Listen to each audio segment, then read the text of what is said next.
Hello friends, welcome to கிராமத்து பட்டாம்பூச்சி. நான் இன்றைக்கி என்ன செய்ய போகிறேன்னா, ராகி கூழ் தான் செய்ய போகிறேன். அது எப்படி செய்ய போகிறேங்கிறத நான் இப்போ உங்களுக்கு வீடியோவில் காட்டுறேன் பாருங்கள். அது எப்பொழுதுமே கூழ்லாம் நம்ம மண் பாத்திரத்தில் செஞ்சால் தான் நல்லாயிருக்கும்.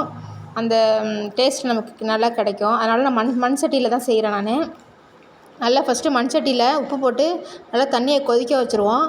அதில் ராகி மாவை தனியாக ஒரு கிண்ணத்தில் தண்ணி ஊற்றி நல்லா கரைச்சி வச்சுட்டு அதை எடுத்து இதோட மிக்ஸ் பண்ணிப்போம். தண்ணி கொதித்த உடனே அதில் எடுத்து மிக்ஸ் பண்ணி நல்லா காய்ச்சணும். நல்லா வேகணும். அந்த மாவு வெந்தால் தான் அந்த டேஸ்ட்டு கிடைக்கும். நல்லா கெட்டியாகிற வரைக்கும் நல்லா கரைச்சி விட்டுட்டே இருக்கணும். அதை ஒரு கூழ் பார்த்துக்கு நல்லா நமக்கு தெரியும். நம்ம திக்னஸாக இருக்கும். அந்த கரண்டியால் மொண்டு ஊற்றும் போது பார்த்தாக்கா நல்லா வெயிட்டாக இருக்கும் அந்த கூழ். அது மாதிரி வர டயத்தில் நல்லா ரெடி ஆகிடுச்சின்னு அர்த்தம். பாருங்க, இப்போவே லைட்டாக வெயிட் வர ஆரம்பிச்சிட்டு கூழ் நல்லா வெந்துருச்சு.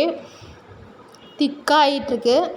திக்கானோடனே நம்ம என்ன பண்ணுறோம், அதுக்கு ஒரு பிளேட்டை போட்டு நல்லா மூங்கில் தட்டு இருந்ததுன்னா மூங்கில் தட்டு போட்டு மூடலாம். காற்று வெளியில் போகணும். அதை ஹீட் வெளியில் போகணும். அந்த ஆவி வெளியில் போகிற மாதிரி இருக்கணும். மூங்கில் தட்டு இருந்ததுன்னா மூங்கில் தட்டு போட்டுங்க. இல்லைனாக்கா வடிதட்டு போட்டு மூடிக்கலாம். எனக்கு இந்த சட்டிக்கு தக்கனபடி வடிதட்டு இருக்குது, அதனால் வடிதட்டை போட்டு நான் மூடியிருக்கேன்.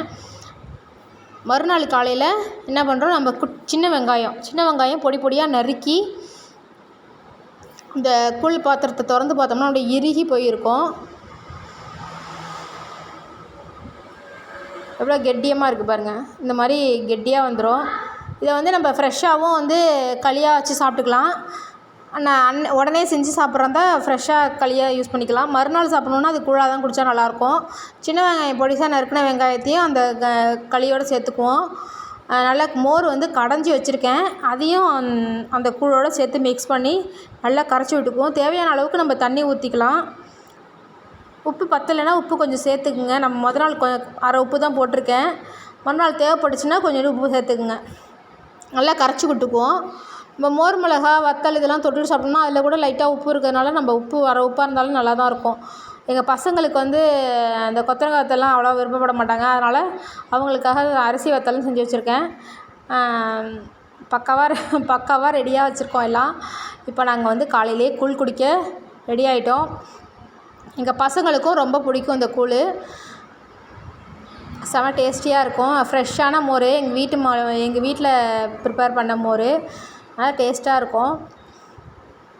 இப்போ என் பையனுக்கு தான் ஃபஸ்ட்டு கொடுக்க போகிறேன். அவர் தான் டேஸ்ட் பண்ணுறாரு. அவர் தான் ரொம்ப பிடிக்கும். செஞ்சு கொடுங்கன்னு கேட்டுக்கிட்டு இருந்தார். இந்த வெயிலுக்கு கொஞ்சம் ஜில்லுன்னு குடித்தா தேவலாம் போல இருக்குது, நீங்கள் எனக்கு கூழ் செஞ்சு கொடுங்க அப்படின்னு சொன்னாங்க. அதனால் செஞ்சு வச்சுருக்கேன். அவர் குடிச்சிட்டு சொல்லுவார். நீங்களும் இந்த மாதிரி வெயில் காலத்தில் ஜில்லுன்னு கூழ், பழைய சாதம் இந்த மாதிரி செஞ்சு சாப்பிடுங்க. உடம்பு ஹீட்டை கம்மி பண்ணும். ஓகே ஃப்ரெண்ட்ஸ், என்னோடய சேனல் உங்களுக்கு பிடிச்சிருந்ததுன்னா லைக் பண்ணுங்கள், கமெண்ட் பண்ணுங்கள், சப்ஸ்கிரைப் பண்ண மறந்துடாதீங்க.